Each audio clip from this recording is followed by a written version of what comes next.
আমি আগে প্রচুর মাছ ধরতাম, রাত দিন মানি নাই, গাঁড় ফাটিয়ে মাছ ধরেছি। আমার ভূতের ভয় ছিল না।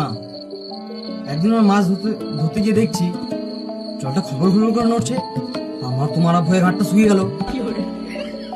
ঘাটটা শুকিয়ে গেল, কিন্তু তারপরেও আমি এগিয়ে গেলাম।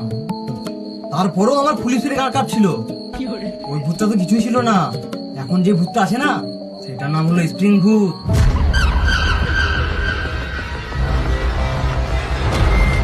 এর কপালে লাল আলো জ্বলছে, একে ধরাই যাচ্ছে না। আলোটা এখনই এখানে আছে, আবার এখনই লাফিয়ে অন্য জায়গায় চলে গেছে। এই লাল আলো, লাল আলো, লাল আলো।